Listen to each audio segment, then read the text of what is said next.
Hi, everyone. I am Noelle Tomko, and on today's episode of Immeasurably More from Victory Hill Church, we will be hearing from our lead pastor, Aaron Begley. We are going to talk about what does rest look like in today's busy culture. What does God have to say about rest, about keeping the Sabbath holy, and how it can not only benefit you, but especially those who are around you. So we hope that you enjoyed today's episode, and please remember to like, share, and follow. Hey, Aaron, welcome back to the show. Hey, glad to have you back. I am glad to be here. Yeah, so we were just discussing off air that you've been back for 7 weeks now. I know, it's crazy. Almost as long as you were off. Yep. And we're definitely going to dive into like your own personal season of sabbatical on today's, on today's show. Because I think what I noticed was that you had inspired other people to focus more on rest, which I thought was really great from like a leadership perspective. That you were like, this is what we're doing. I'm going to commit to this. Our family is going to be gone for a while. And other people were like, you know what? I don't think I've ever done that in my personal life. And so I saw that happening in multiple circles within the church. And I thought that it was a great time for everybody to sort of consider, what does that mean for their lives? So I want to talk to that. But to kind of get to the foundation of what we're talking about today, taking rest is not just a suggestion when we look to the word. Exactly. It's a command. And oftentimes he will force us into it. Yeah. You know, I've said before, you can't outwork him. Mm-hmm. And so this idea of staying as busy as possible to sort of run away in all of those circumstances biblically, we've seen God step in and physically make you rest and take everything from you so that you have no other option. And so I'd like to dive into that a little bit because I think it's in today's world and culture especially. Yeah. Busy is good. Yeah. And rest is bad. You know, it's considered laziness. Mm-hmm. And so if we can sort of debunk that from scripture, I think it could be really helpful. Yeah. So if you wouldn't mind sort of walking us through, you know, even in scripture, the earliest conversations of rest. Yeah. You know, so I agree with you, Noelle. Like, I mean, I think we are living in a society, in a world where it's like, okay, we take pride in the fact that we continue to go, that we don't ever rest, that we don't stop, that we're always busy. And yet, I think even in the church, you know, when we start talking about it from the biblical side of it, you know, this is listed in the 10 Commandments, you know, so these words that have been posted on walls and that we've quoted from early ages as God's guidelines for our life, you know, I mean, the fourth commandment is, you know, that he gives us is that we need to remember the Sabbath day and keep it holy. Mm-hmm. And so, you know, we see from the very beginning the establishment of this concept that we all need to have Sabbath. And then Jesus lays it out actually for us in the book of Genesis, you know, like he created the heavens and the earth and he did certain things on every day. And then it came to the seventh day and he said, and he rested, you know? Mm-hmm. And so I guess, you know, the mindset that we have that like, if Jesus needed rest from the very beginning of time, and that's what makes us think we don't need it. Sure. And we're not doing something nearly as important as creating. That was pretty big, you know, like, I mean, can you imagine creation. The energy, the mindset, all the emotional side of it to put all this into place. And then he says, hey, I want you to rest. And so we see throughout the Old Testament, this biblical concept of what is known as a Sabbath. Mm-hmm. And so, you know, a lot of people have, you know, lent that to be, okay, you know, Sunday is the Sabbath. We keep it, remember the Lord, and we keep it holy. And that could be people's Sabbath day, you know. Now, I would preference this in like this context is like, you know, I think sometimes we get into unhealthy patterns when it's like, well, I'm just not going to go to church or anything. Like, this is my day of rest. Well, the whole concept was to still honor God in this, you know. But maybe the rhythms of that day then need to look a little bit different. Like, okay, it's God. It's some time of rest and rejuvenation, you know. But a Sabbath day could be a Saturday, you know, where I'm taking some rest, you know. And so, you know, looking at it from that perspective, and like this was such a big deal that in the Old Testament, not only was it like, hey, once a week that we want you to Sabbath, the biblical concept, or actually where even the concept of sabbatical comes from, is a biblical term. And I even think that's interesting because a lot of other areas, not just the church, have picked up on this concept of sabbatical. If you actually go look up the definition, you know, to be like a break from teaching. You see it in a lot of the academic world where they'll take like a year off, you know, for studies or for a break or whatever. And it all comes back to the biblical concept that we had in the Old Testament. And so like in Exodus 20, like 8 through 10, there was also a Sabbath for the land. And so every 7 years, the biblical mandate is that you plant for 6 years, and on the 7th year, you let the land rest. You let it rest, yeah. And that's actually where the sabbatical concept comes in. Like, this is an extended period. Sure. And then, you know, the concept is God's going, hey, we're going to let this land rest, and it's going to produce greater crops in the other seasons of our life. Yeah. And I think that's that same principle, you know, whether it's a Sabbath day once a week for rest, or this concept of a sabbatical, like when we slow down, and we really make Christ the focus of what we're doing, and we realign our thoughts, our hearts, and all those types of things, the concept is watch what God can do with people who are rested in a shorter amount of time than what we can do on our own. You brought up two things that I think are really, really imperative that we take a closer look at. For starters, every time in Scripture, I have yet to find any that are not this way. Every time someone is resting, it's so they can be recharged and refueled, and to your point about sabbatical, to come back stronger. Yeah. Because you get to a point in your week, in your career, where you are running on less than fumes. Yeah. And that's not the way that God designed it. The second thing I'd like to kind of unpack a little bit is, what does it mean to keep it holy? Mm-hmm. It's a great question, Noelle. Like what does it mean to keep the Sabbath holy? And I think it's this concept of, holiness means set apart, right? So if we're talking about like keep the Sabbath and keep it holy, like we are setting this apart, and the intentionality of it, that I'm going to honor God in this, and it's going to be a day that's set apart to honor God and to honor how God's created us and wired us and all of those things in the middle of it. And then yet I'm going to also kind of keep this as a sacred day a little bit, so I think the intentionality of it's important, but I think it's also the reminding, like just as we are set apart for Christ, like we're going to set time aside for Christ. And I said, that's where I would go back and say, like, I think in our culture, in our church cultures, like I've heard people, even as they go through church sometimes, well, I wasn't in church Sunday because I just took a Sabbath day. And it's like, I'm like, wait, hold on. I think we're mixing up like this, like we just didn't do anything and we just Sabbath, and it's like, well, where did you honor God? Like, and maybe, and I'm not saying that there couldn't be some moments that's like that, but like, we got to be careful that all of a sudden we haven't wandered from the original intent that God had for those moments. Or that we haven't been, I think there's a big difference between waking up on whatever day you choose to worship the Lord and going to worship collectively and to hear the word of God presented by someone and to have that recharge and that refuel, and then spend the rest of the day, as you mentioned, keeping that set apart and continuing on in the holiness versus, well, I spend all day Saturday sitting on my couch watching football. Exactly. Great if that's what you do on Saturdays, but I don't know that there's the trade. Exactly. Right? Because that's not being set apart for God. That's being set apart for a hobby. Yeah. And I know a lot of people are listening to this thinking, well, she's done. But it's you've come against football, and it's football season, right, Noelle. In a place like Ohio. Like you can't, you can't do that. Yeah. So. Which again, I think no problem. There's still that day that we need to give only to him, because what he gives back to us is not something that can be traded. Exactly. And I think we would almost look at culture and realize that is the trade we've made, is that we are so busy all of the time. And it's this pull from the enemy to say, you're too busy to go to church. Yep. You've worked Monday through Saturday. Where's your time for you? Where's your time for your family? I mean, I remember at one point my daughter was cheerleading and they started making football games on Sundays. And there was only one family that was like, hey, my daughter will not be in attendance that day to cheer because that's our day that we give to the Lord.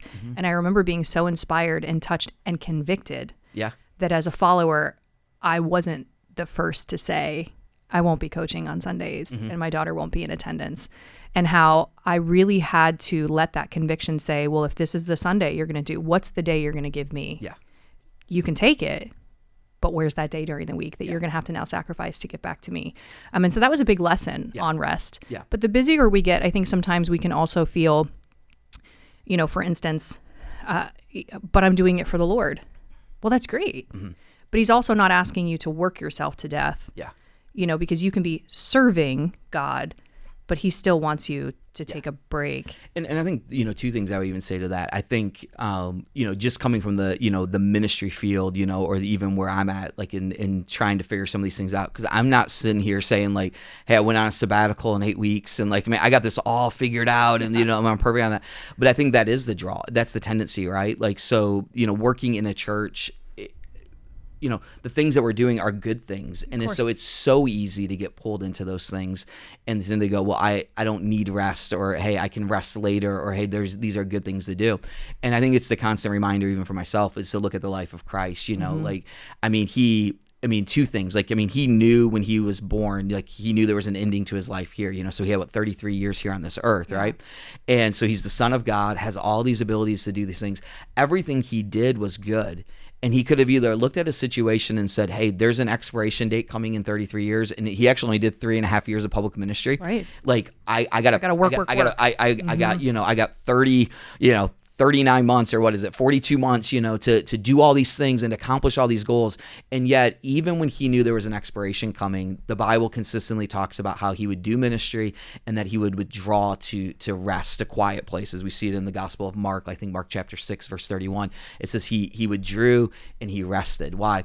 Because even though he was the Son of God, he had nothing that we're doing was as important of the work as that he was doing. Right. And he was like, but in order to accomplish this, in order to do this well, I still have to rest, Right. And I think that just has to be the constant reminder for us that yes, our schedules may be busy. Yes, we may feel like we are productive people and the things that we're doing are important and we got to go after these things.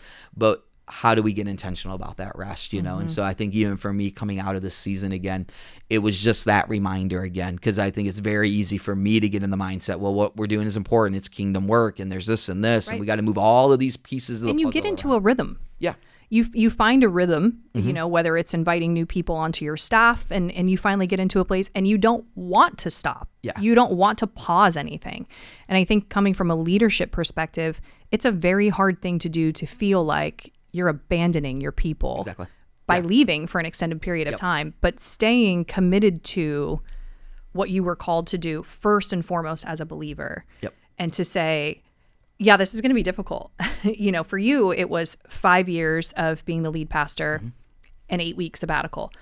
At the beginning of that 8 weeks, I'm sure it felt a lot longer than it did at the end of that 8 weeks. Yeah.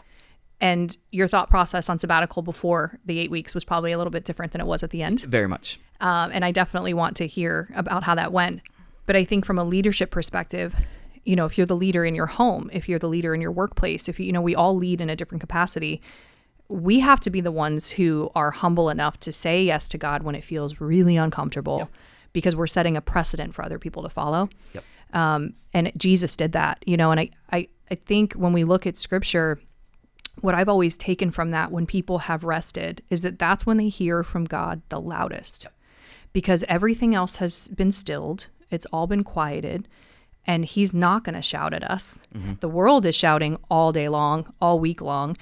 But when we say, this day is ours, this is the day of our family, this is the day we want to hear from the Lord, we're going to worship together, and then we're going to go out and enjoy the day, that's when we can hear what he might be trying to tell us about a situation that we've been praying about for weeks. And we're like, God, where are you? Well, maybe life has just been too busy for us to sit and listen to him. Yeah.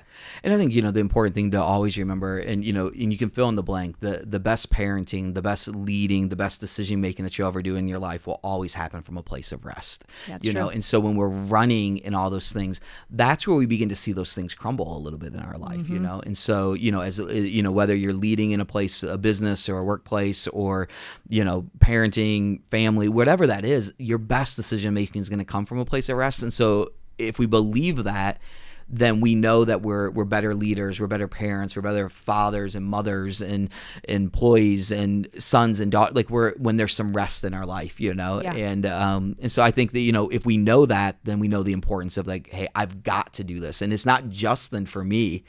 It really is then for everyone for the around benefit you. around me. If you're a parent in the room, your rest probably is going to influence how well you lead your children, through the seasons that they're going to come through. And so if we're always just going, then it's the inevitable is probably going to come. There's going to be a moment you're going to make a poor decision, and you're going to have to own it as a family. You're going to have to own it as a parent. But your kids are going to be better for it, right? Yeah. Your marriages are going to be better for it. The place that you're employed at, whether you're leading that organization or you're an employee in that organization, you're going to be a better employee if you have some rhythm of rest in your life. And I think that's a lot of the reason God established this, because he's just like, I know you're going to function better, if you'll pause a little bit and you'll take some moments of rest. Yeah. And, getting back to the, if you're under leadership of someone else, again, in your home, in the place that you volunteer, wherever, if you're a teen listening to this and you've got parents in your home that are leading, I mean, how many times when we're raising our children, when they're having a full-blown temper tantrum, when we're like, they just need a nap. But we don't apply that same logic to us as adults. Yeah. We get tired and burnt out and just need to, quote, take a nap or take a rest. Yeah. I mean, probably every argument my husband and I have ever had when it comes to the apology is, I'm sorry, I was just really tired and stressed. It's never, I'm sorry I snapped at you. I just was really enjoying my rest and you disturbed me, right? We're just a lot more sensitive to the needs of others when we have been tended to by God first. Yep. And I would say, I think in those interpersonal relationships, I think one of two things happens when we lack the rest. Either we are lacking rest and it's a blow up fight, or we're lacking rest and we go into a avoidance mode. And neither one of them are healthy, right?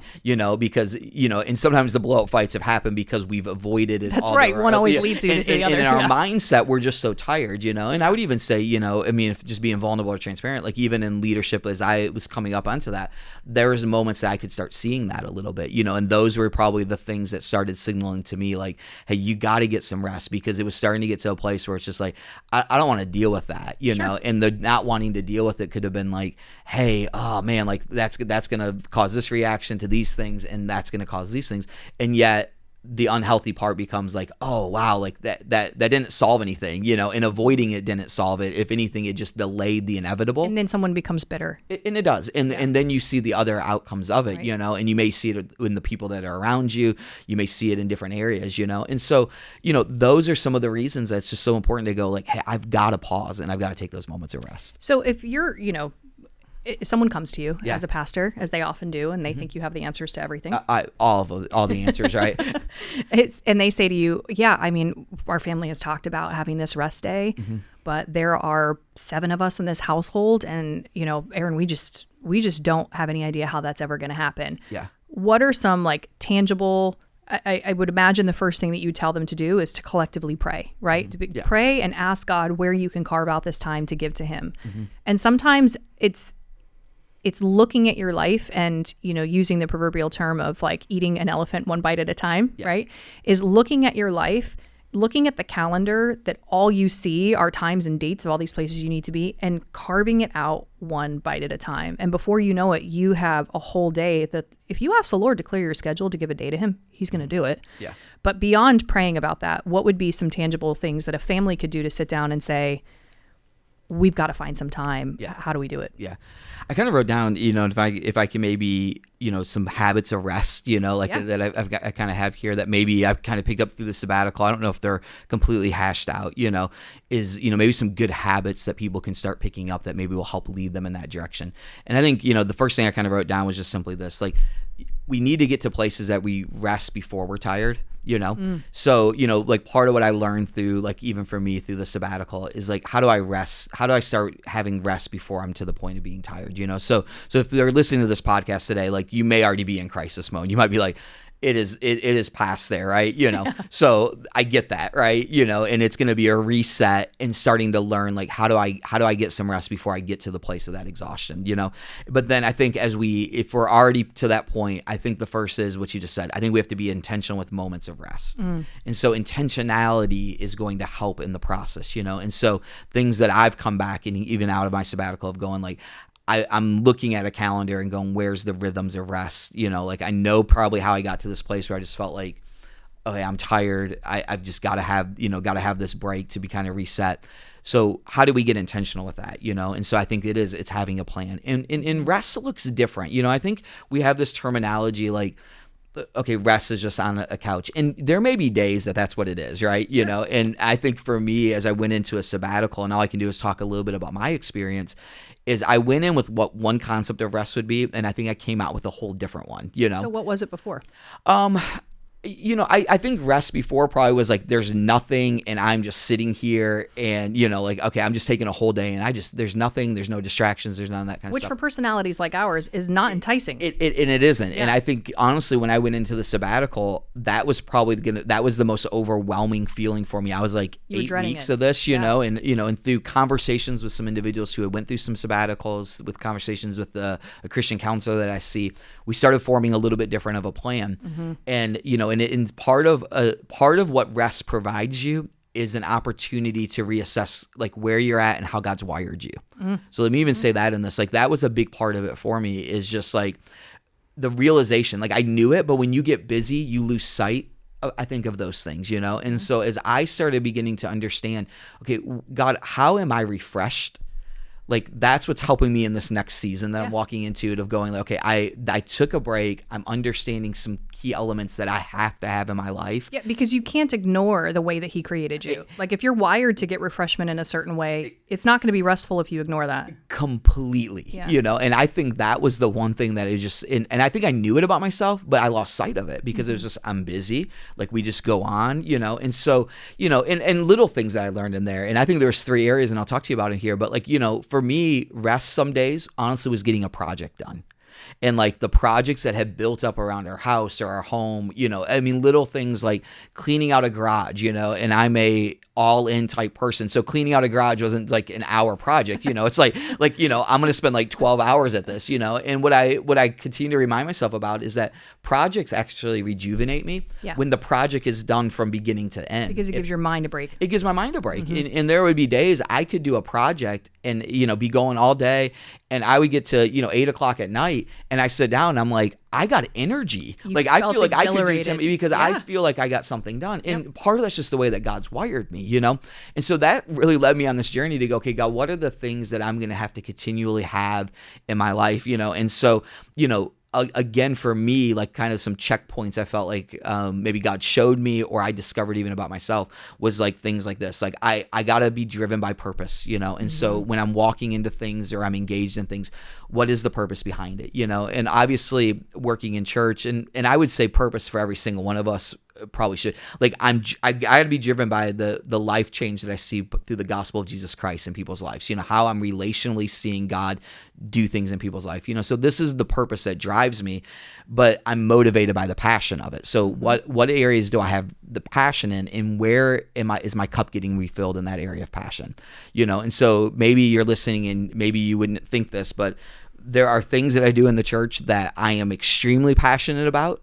And there's things, because it's just like any other place of business or any other thing in life, right? There are things and tasks that we do that drain passion from us, you know? And I won't ask you to list them in detail. Right, but. yeah, right. But that's just a life, you know? Yes, it is. And that's marriage, family, all those types of things. There are things that we have to do because this is what we have to do. Right. And it's the same thing in a church, you know? And so there are things that not everything I do fills my tank every day. That's right. And so as I'm living out this purpose that God's calling me to, I need to make sure that there are still some things every single day that are passionately driving me forward, you know? And then I think that third thing for me is, you know, when I was going through the sabbatical, I was like, I got to be driven by purpose. I got to be motivated by passion. And then there has to be, for me, there has to be some sense of adventure in it. You know, there has to be some kind of newness, something that's exhilarating a little bit. And I think I see that in just little moments. Like I think I've told people before, like I wouldn't consider myself a hiker. Like I'm not this guy that goes down to like Hocking Hills every weekend just because I like hiking. Right. I've had the opportunity to hike some of the national parks, and even on sabbatical, had the opportunity to go to Acadia and did a ladder rung like hike, you know, where you're kind of like hanging off the side of the mountain, you know, by this thing, and you're climbing up there. And there was something so exhilarating and adventure about that, because it was such out of the norm that I was like, this is what breaks up the monotony of a day. Yeah. And then, you know, I got to the top of this hill, and probably for the next 2 hours was able just to sit there and read and had the Bible with me, listen to some music, and just had some great time with God. And I came out of that rejuvenated, and I started looking over my life, and I'm like, what are those things that are doing that for me? And I was like, oh, when there's seasons, and it's not like, oh, there's something adventurous every week that I would consider that, right? But I'm like, I need some of that, you know, on a yearly basis, that maybe gets my heart pumping a little bit, you know. But there should be adventure in our life in other areas too, you know. And maybe they're not all that, right? They're not all like going somewhere exotic or crazy or anything like that. But what's the adventure that we're on every single day of our life, you know? Right. Learning a new skill. You know, like for exactly. For someone who's like, well, I'm never going to climb a ladder rung, you know, thing in Acadia National Park. Like, I'd rather die than do that. But what is the little bit of that's creating a little bit of excitement that changes those things, you know? And so it was just the realization again, like, God, this is how you've wired me. And he may have wired people differently.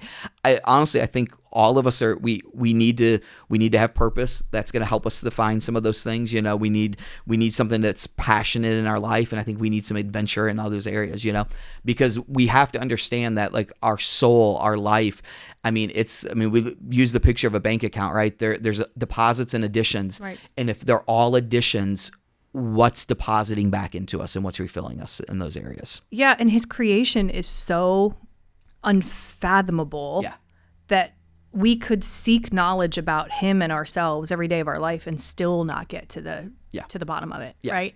And I think the only way we're able to do that is when we're staying in constant conversation. And when we're too busy filling our life with everything external, we're ignoring those really deep conversations that come from just being with him alone. And, similarly, I worked, my whole life. Not working was just never really something that was on my radar. And I really loved the work I was doing. And sometimes, I don't know if you would agree with this, I think that you would, and I've had conversations about this with other people in the church as well. There's something about working in paid ministry that because you feel called to it by God, you sometimes make excuses that you wouldn't in a typical workplace. Like you'd be perfectly fine clocking out at 5, but when you work in ministry and someone calls and they're going through a heartbreak, and you think, well, I can stay for an hour and talk to them about this. You sort of have all these little allowances that before you know it at the end, people have made all these withdrawals. And you're like, where are the deposits? Well, the deposits were being made, but you overdrafted your account, right? And so I think we can do that in ministry because we feel we should. There's this responsibility where we're like, well, because I'm working for God, then I need to be God to these people that are in front of me. That's not really the call. No. The call is, I'm placing you here because you have a special gift that I want used in this place during this season with these people. But the outside can become, loud. And so I was working in ministry, and it was very clear that with our growing family, I just needed to be their mother, and I needed to be a wife to my husband, and I need to take care of our home. And for a solid year, I knew that that's what God was calling me to do. And I was like, no, I'd be abandoning these people. I had a team of 30 people that I adored that to this day is probably the most special work I've ever done or will ever do outside of raising my children and having a good marriage. But I was like, no, I'm not leaving. I would be abandoning them. And I had worked myself into such a state that it took me a solid year just to even physically get back to a healthy spot. And when I first left, I mean, it's funny now, but at the time I was like 10 days maybe out from working. And I came here and was like, I need something to do. And I remember when you were preparing for sabbatical, you were like, yeah, I mean, 8 weeks, I'm going to have to start doing CrossFit or something just to like have community with people. I mean, the idea for some people of resting is dreadful.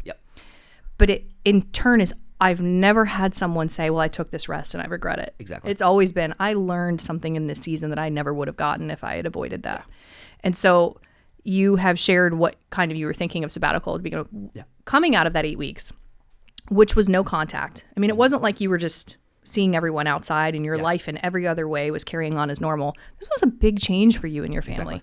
Your kids have never had you be at home for 2 months to have like full access. Your wife is like, this is a very different season. At the completion of it, were you sad to see it come to an end? It was one of those weird things. I tell people it probably took me a good week to 10 days to feel like unplugged. My mind was still very, very ingrained here. And like, did we do enough? Did we get everything planned? How are those things going? All of those types of things you start thinking about, the people, situations, circumstances. And then once I unplugged, it kind of went the opposite. It was like, now it just seemed like it flew by. And I know, other people are, maybe they're like, Aaron, that was forever, and it was just like, but like all of a sudden I was like, man, 8 weeks went very quick,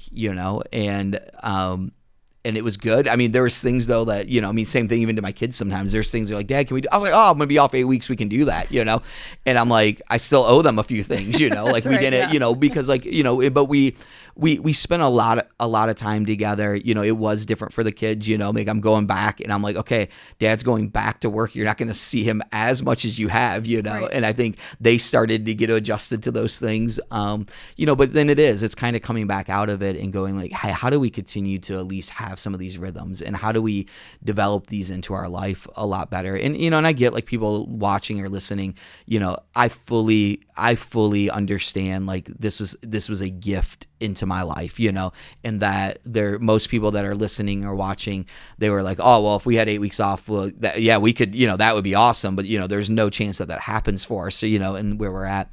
But I think we can all develop some rhythms of those rests, and I think that's where those habits start to come in. Like, what are we doing?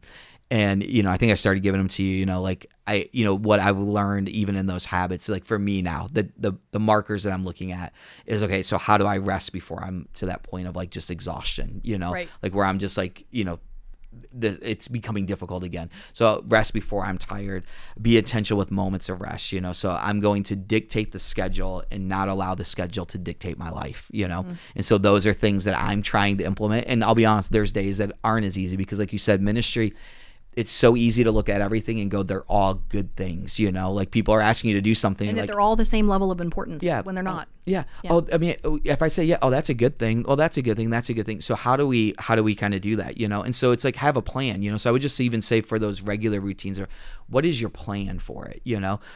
There's little things that I probably had started doing before the sabbatical, but I realized the value for them for me. Like, so, part of rest for me is just even time with family, or to know that I'm investing into my kids, and so, I'm coaching a soccer team for Landon, now that may not be rest for everybody. Not physical. But it's this kind of, for me, like there's multiple benefits for me. I get out there and get to run around with them, right, which gives me some exercise and those types of things. I get to be with my son, and so that's 2 days intentionally throughout the week that I'm driving him to practice, and we have conversations going, and that rejuvenates me because guess what? It's something that we're continuing to move forward with. It's time together as a family, which I think is important. I get to be around his friends. I get to be around some of these Which won't places. always be the case. Exactly. And that's such a blessing, is that as your kids become older and want more independence, the last thing they want is to spend time with you instead of their friends or to have you be their coach. And so I think rest is a mindset to say, yeah, it may not be physical rest because you are out there running around. Soccer is a physical sport. But you are emotionally and psychologically finding rest with your son. And it's an hour and a half, 2 days a week that, every other thought goes out, and it's just, I'm present. The other benefit of it is it's 2 days a week that's on my schedule, and so now it's a little easier to find rest from, like the job or the ministry that you're doing, because it's like, I'm doing a ministry with my kid, but like, hey, how do I invest in my family? Because now, like when people are like, hey, can you take this? It's like, I already have something that time's already, and that's I think the intentionality that we have to have, and so whether that's for us now, it's like we're trying to look at schedules and go, okay, where's the trips, where's the little breaks, where's the little things that we're doing as a family. And it's easy to either just not have them on a calendar, or we put them on a calendar and now it's blocked off. We're intentional. And I think that's a part of how people find rest, For me now in like a church setting, it's like teaching breaks. Like I love teaching. Like there's a part of it that is motivating and passionate and purpose. It also takes sometimes from me a lot. And so if I teach too long in a run, I find that starts to become draining. So something that is purposeful and filling for me can become draining. So it can be like the opposite sides of the coin if I'm not careful. There is an exhaustion to speaking that is really a different type of tired. It is different, and especially when it's holy. Yeah. You've been given this assignment, that you have this message to share, you take it seriously, and there's like this excitement and this build up before and while you're doing it, and then this tired creeps in after that is unlike any other sense of tired. Yeah. And you have to like recuperate. Yeah. And like Sunday, like rest is sometimes that is the moment where it's like, it's a nap, like it is that is part of rest on Sunday. Like I just need a nap to like, to allow that to happen, So like I would tell people like, be intentional with the moments of rest. I would even say in our society, like rest starts coming, like what part of like for me for the sabbatical is like, I did like a social media break, and so I didn't respond to social media, the scrolling, and I quickly realized how much that consumes, So the rest from that becomes good for the soul, and I would just say the fight for our time and energy, social media fights for that, and so when we're going, well, I don't have time for these things, like those little moments that can rejuvenate your heart, I'm proponent of a Sabbath day, but there are just moments of rest that we probably just need in our routines, right? To get us to healthy places, to keep us from those overwhelming places, so those become, refreshing, finding rest. What's the hobby?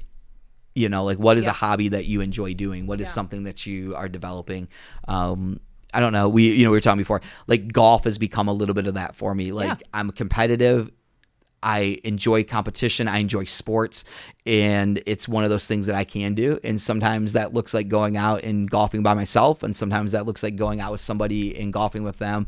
And usually those conversations for me now are like, let's not talk work. There's times like refreshing in golf is like, there's no other work. Like, let's just do life right now, and this will be refreshing for me. So what are those hobbies that you have, that you enjoy? I think if we're going to have habits of rest, like what does rest look like with our family? And we talked about that a little bit. Like, I know even probably as a mom, sometimes there's moments rest needs to be like, I just need a break from my kids, I'm sure, right? Yeah. I was just telling someone earlier that's like, if my husband like pretty much gets home between 6 and 7 and he's gone really early in the morning. Yeah. So like everyone is pushed out of my door at 6 o'clock. Like, go. Because I just need to make dinner in silence. Mm-hmm.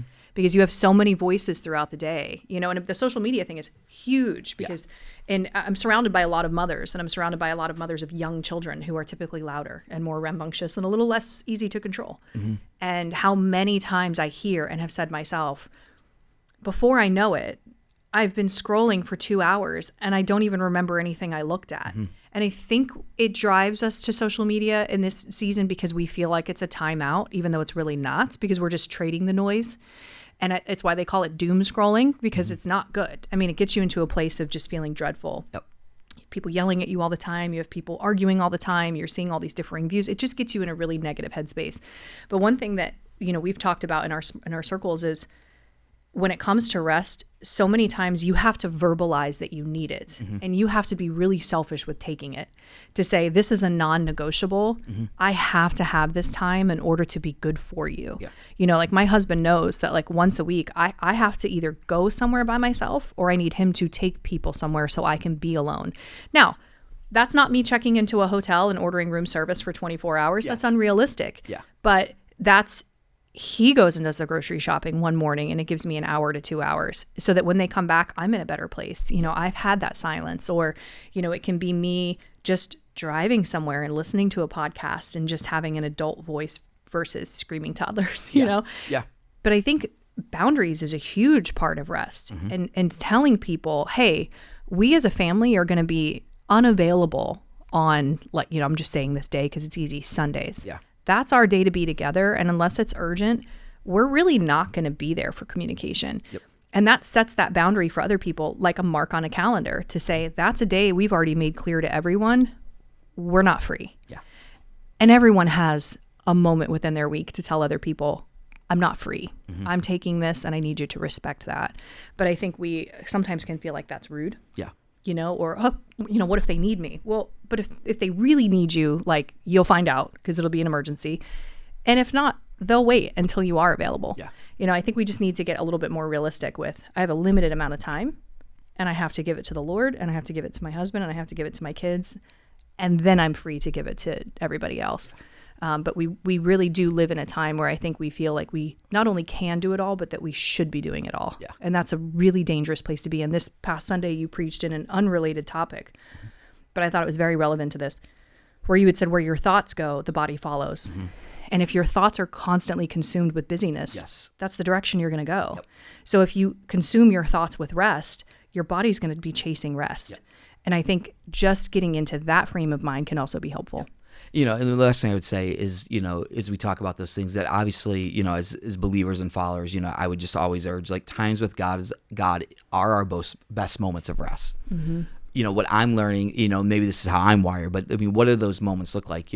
I'm learning that time, active time with God even, and so, I mean, there's little things I'm doing around the office. I think you'd come in earlier, and I was like, you were like, where are you? And I'm like, I'm walking, so like even sometimes like going outside, like for me, even during the middle of the day now, or in the mornings when I, like another moment to just to kind of, sometimes I'll walk the property or I'll walk through a building because I need almost active moments. And so like that's helping me a little bit, and I think even through sabbatical, I had opportunities to be out a little bit in nature, some different things. And I'm like, man, I'm actually a little bit more focused and I come back out of that even more rejuvenated, So I think times with God, sometimes we're like, okay, like I need to go in my room, and we have a biblical print, go into a quiet place, but the quiet place doesn't have to be your room. It doesn't have to be the closet, right. Because for some people it's like, that's not rejuvenating and you lose focus and your mind starts going, Yeah, they feel like a prisoner. Like, I'm finding, so how has God wired you, and I think those moments of rest with God are those rejuvenating things, And so I think we have these,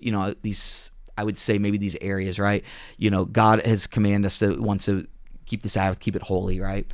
I would encourage people to look for that extended time that they're able to kind of rest, but then look for the moments throughout the days and the rhythms that you go, hey, these are going to be a period of rest. I'm going to do something that's going to rejuvenate me. And I think that keeps us from these places of burnout. It keeps us from these other places.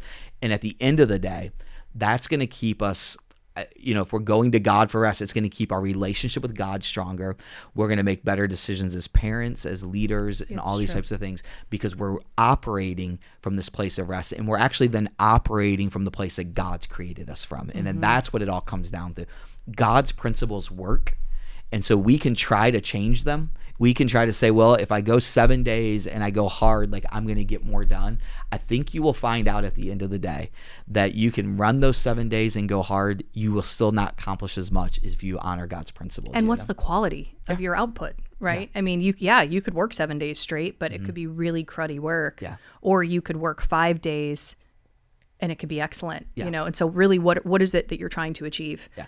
Or what is it you're trying to run away from? Because in a lot of cases, except for Jesus, when people were kind of forced into a rest or God was very clear that they needed one, they were running from something. Yep.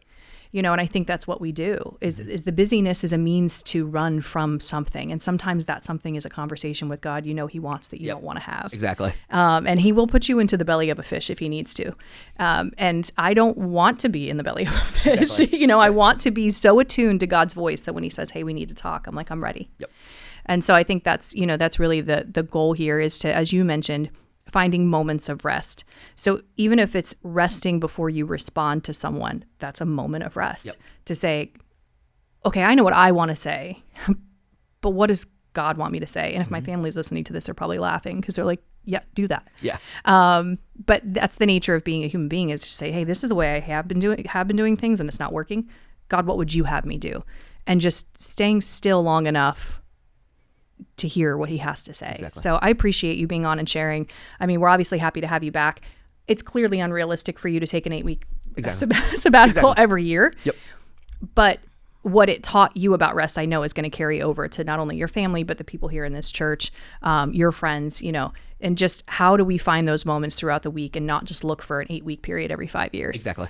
So I appreciate you being willing to share. Thank you. I appreciate you being here. And for those who are listening, there's just, go to God, ask him to show you on the calendar where you can make this work for your family.